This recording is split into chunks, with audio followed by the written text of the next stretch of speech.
మహాపరిశుద్ధుడా, మహోన్నతుడా, మహాగణుడా, పరిశుద్ధ పాదాలు వందనాలు నాయన. ఈ సాయంకాల సమయంలో ప్రభు మమ్మల్ని అందరినీ ఇక్కడ గ్యాదర్ చేసి మీ సన్నిధిలో నైనా ప్రత్యేక గడిపడానికి మీరు ఇచ్చినటువంటి జాయ్ మీకు వచనాలు ప్రభు. మీరు మా హృదయాల్లో ఉంటే నిత్యము జాయ్ ప్రభు. ఇది ఆనందాన్ని నిత్యం మేము అనుభవించడానికి ఆయన హ్యాపీగా ఉండడానికి సహాయం చేయండి ప్రభు. క్రీస్తు యేసు లోకంలోకి ఎందుకు వచ్చారు, అనేక జీవితాలను చూసి ప్రభు నేర్చుకోవాలిగా మీకు నాయన ఆయన అనేక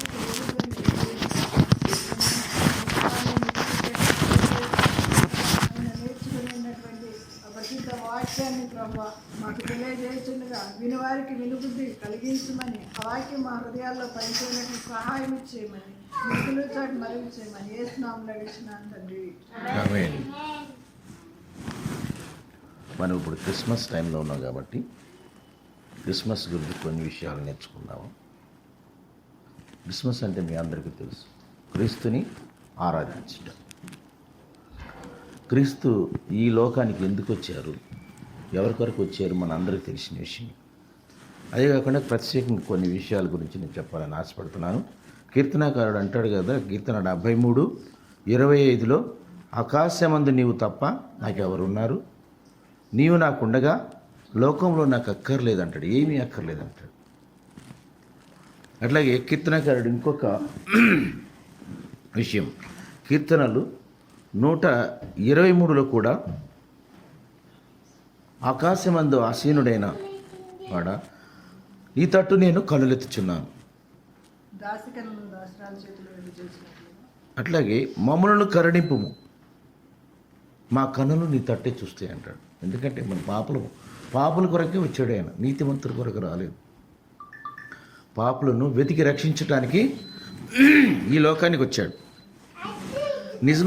నిజమైన క్రిస్మస్ అంటే మనం ఇతరులను సంతోషపెడతాం కాదు, ఇతరుల్ని మన ఇంటికి పిలిచి మంచి భోజనం పెట్టి మంచి విందు చేసి పంపిస్తాం, అది మంచిదే. కానీ దాంతోపాటు ఒక మంచి సువార్త కూడా, దేవుని వాక్యం.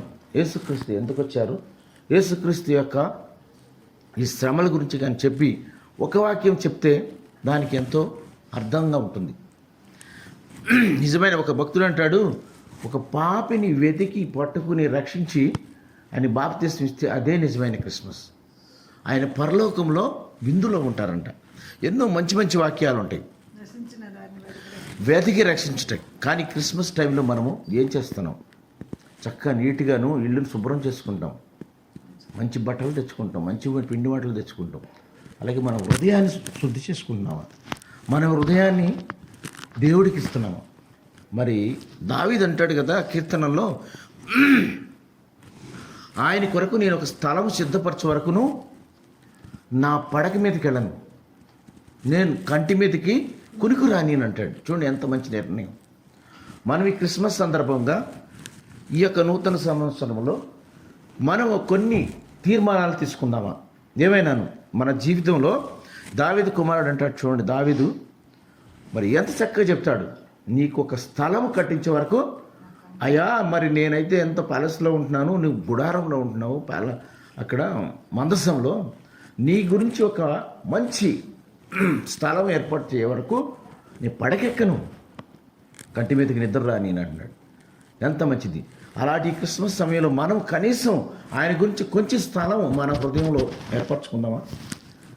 Are you taking a one resolution in this new year? ఒక నిర్ణయం తీసుకుందామా. ఆయన దావీదు కుమారుడు అంత పెద్ద రాజయ్యుడు కూడాను ఆయన ఎంత మంచి మంచి నిర్ణయం తీసుకుంటాడు. What a wonderful decision. మనం కూడా ఈ క్రిస్మస్ సందర్భంలో మనకు చిన్న రెవల్యూషన్, ప్రభువా నేను నీ కొనికి ఒక స్థలం ఏర్పాటు చేయలేం, కానీ నా హృదయంలో కొంచెం స్థలం ఇస్తానని. అదేవిధంగా ఇంకా రెండవది దృఢమైనటువంటి నిశ్చయం తీసుకోవాలి. మనకు తెలుసు ఎజ్రా ప్రవర్తించాడు. ఎజ్రా 7:10లో ఆయన ధర్మశాస్త్రం అంటే ఇట్స్ నథింగ్ బట్ బైబుల్. ఆయన చదివి పరిశీలించి ఇతరులకు చెప్తాడు. దట్స్ ఏ సువార్త. ఒక సువార్త. మనం కూడాను బైబుల్ చదువుదామని ఒక రెజల్యూషన్ తీసుకుందాం, ఒక తీర్మానం తీసుకుందాం, ఒక మొక్కుబడి చేసుకుందాం దేవుని దగ్గర.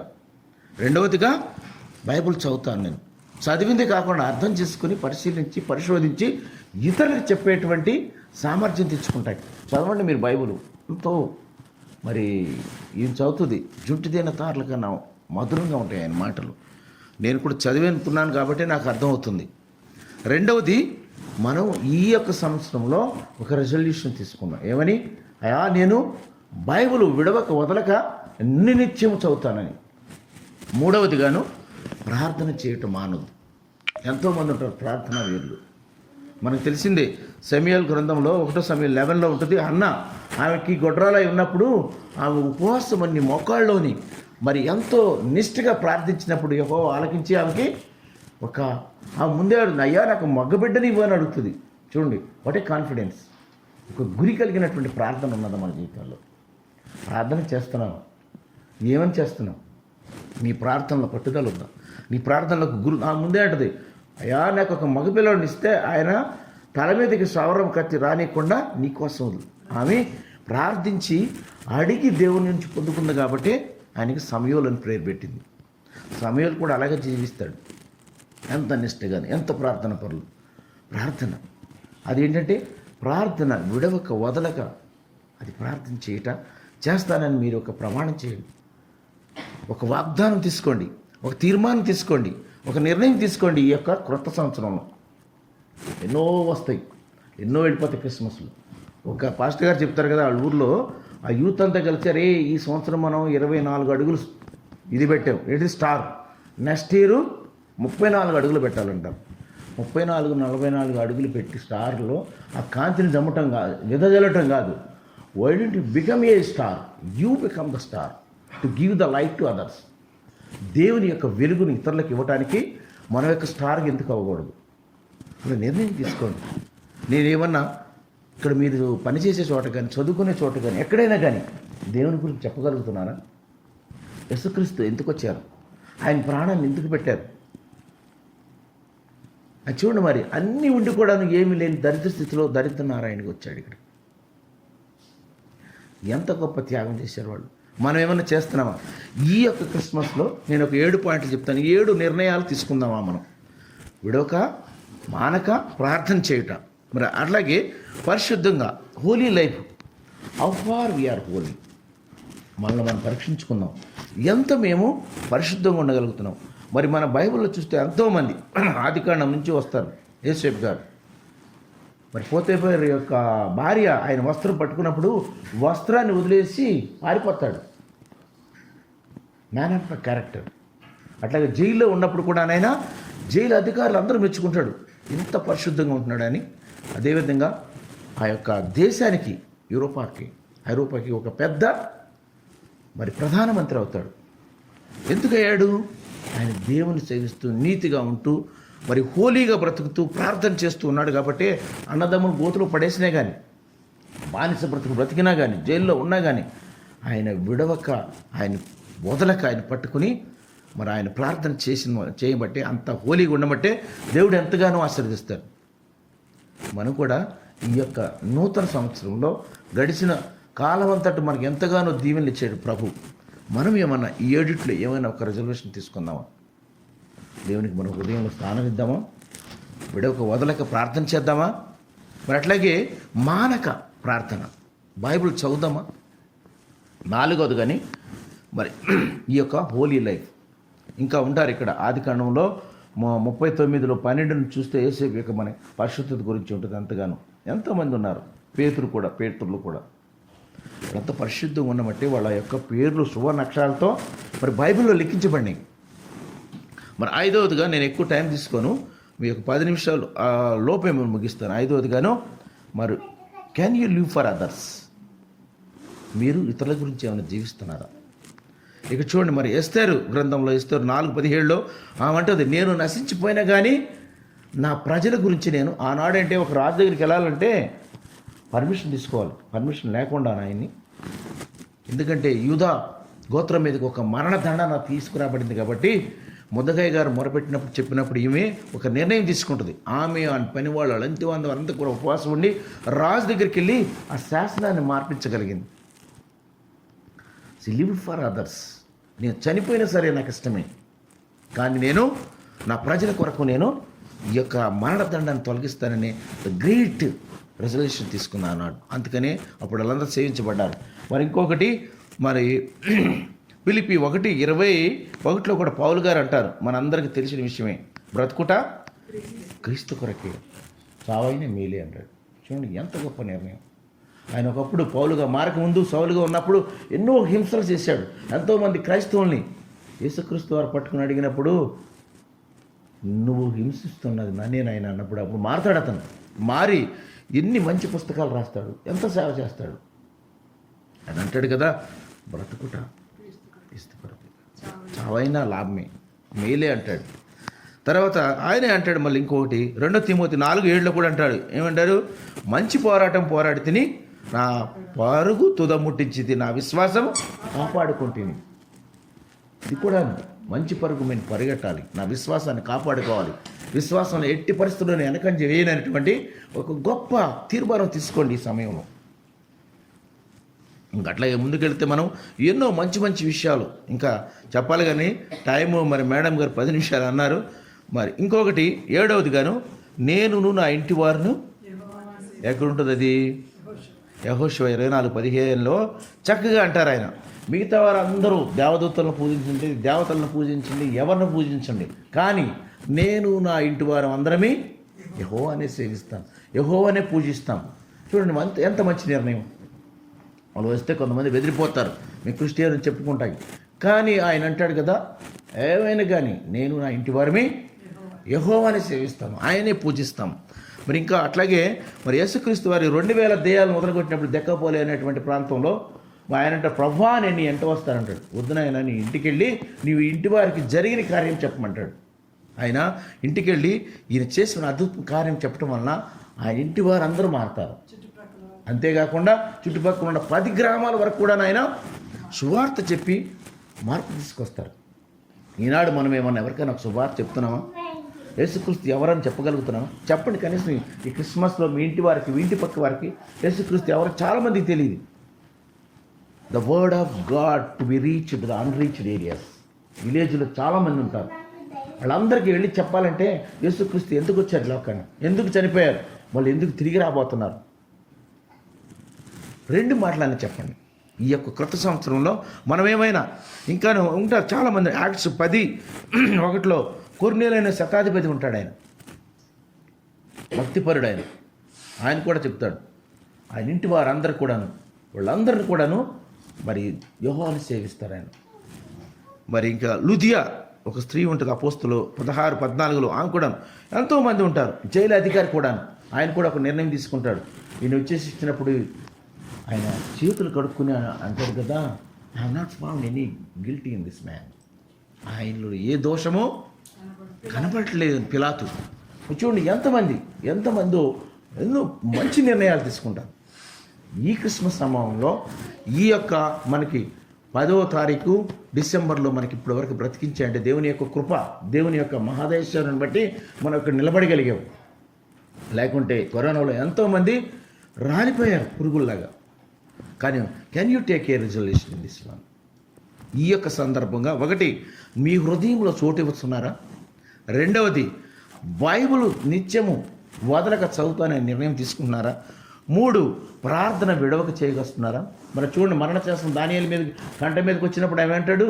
ఆయన రూమ్లోకి వెళ్ళి తలుపు వేసుకుని మోకాళ్ళలోని మరి ప్రార్థన తూర్పు దిక్కు తిరిగి ప్రార్థన చేస్తాడు విడవక, యథావిధిగా. అంటే ఆయన ఎన్ని రాని తుఫాన్లు రాని ప్రార్థన అనేది వదలక విడవక మానక చేస్తానంటాడు.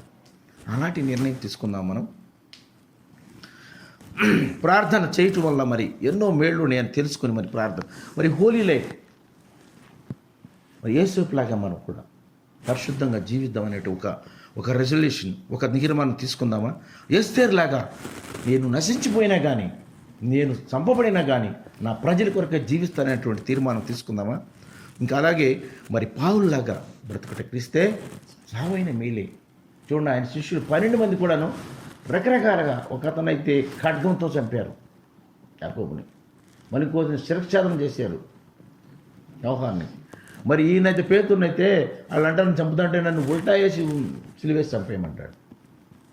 మరి ఆనాడు విలియం కేర్ దగ్గర నుంచి ఎంతోమంది మిషనరీస్ ఇండియాకి రాబట్టి ఇప్పుడు మనం ఇండియాలో బైబిల్ పట్టుకుని చదవగలుగుతున్నాం. కానీ కొన్ని దేశాల్లో బైబిల్ చదవడానికి పర్మిషన్ లేదు, బైబిల్ చూడలేరు వాళ్ళు. వాక్యం చాలా ఉంది, కోత విరిగి ఉంది, కొయ్యవారు లేరంటారు ప్రభు. మనం వాక్యం విన్నాం, ఎన్నాళ్ళ నుంచో వింటున్నాం. And why don't you speak out and tell the others? ఏం చెప్పాల్సిన యేసుక్రీస్తు అంటే ఎవరు, ఎందుకు వచ్చారు, ఏమని చెప్పగలుగుతున్నాము? మరి ఇంకోటి ఏంటంటే నేను నా ఇంటి వారిని.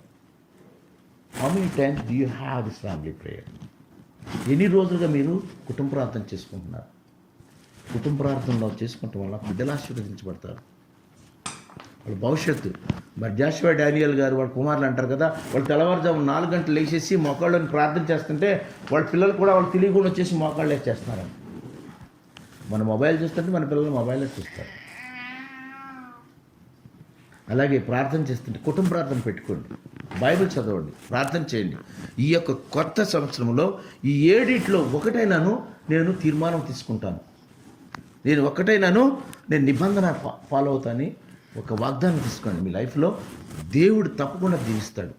ఎందుకంటే మేము రుచి చూసి తెలుసుకున్నాం కాబట్టి చెప్తున్నాం. మేము కూడా అనేక రకాలు తిరిగి వచ్చాం, చూసి వచ్చాం. ఒకప్పుడు నేను కూడాను బైబిల్ చదవాలంటే, చర్చికి వెళ్ళాలంటే భయపడేవాడిని. రిటైర్డ్ అయిన తర్వాత I have harmful time to read the Bible. నేను ఇప్పుడు కూడా చెప్పాలని ఆశపడుతున్నాను, కానీ దేవుడు సమీపిస్తే నేను కూడా I will tell the word of God. ఎంతో ఆశ నాకు కూడా చెప్పాలని. అట్లాగే మనం ఈ 7 గుర్తుంచుకుందాం, దేవుని గురించి మనం ఏం చేయగలం, దేవుని గురించి మనం ఏమైనా చేస్తామన్నా. ఈ కొత్త సంవత్సరంలో మనం కూడా ఒక తీర్మానం తీసుకుందాం. కొన్ని మాటలు దేవుడు దీవించినగాక చిన్న ప్రార్థన చేస్తాను. మహాపరిశుద్ధుడైన మా పరలోకపు తండ్రి, జీవం గల దేవా, ఇదిగోనైనా నీ బిడ్డలను ఈ యొక్క గృహంలో చేర్చినందుకే వందనాలు, స్తోత్రాలు ప్రభువా. అయ్యా, మీరు వచ్చినటువంటి ఆ యొక్క మానవునిగా వచ్చినందుకే మీకు వందనాలు, స్తోత్రాలు ప్రభువా. పాపులను వెతికి రక్షించడానికి మా గురించి వచ్చారు ప్రభువా.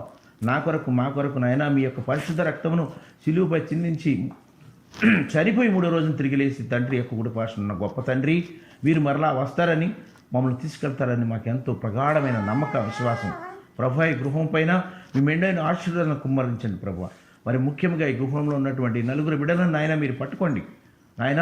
ఈ యొక్క చెప్పినటువంటి 7 తీర్మానంలో ఏదైనా కానీ తీసుకుని మరి వాళ్ళు మారు మనసు పొంది దేవుని తట్టు చూసి ప్రతిరోజు కుటుంబ ప్రార్థన పెట్టుకున్నాక సహాయం చేయండి. వచ్చినటువంటి ప్రతి ఒక్క బిడ్డను ఆశీర్వదించండి. వారికి నాయన ఈ యొక్క నూతన సంవత్సరంలో నూతనమైనటువంటి గొప్ప తీర్మానం తీసుకుంటానికి సహాయం చేయండి. ఈ కొన్ని మాటలు ప్రభువైన యేసుక్రీస్తు వారి నామములో అడుగుతున్నాం తండ్రి, ఆమేన్. ఎంతో చక్కగా చెప్పిన భర్త గారికి దేవుని పేరిట వందనాలు చెల్లించుకుంటున్నాను. ఆయన ఇలాగ చెప్పాలని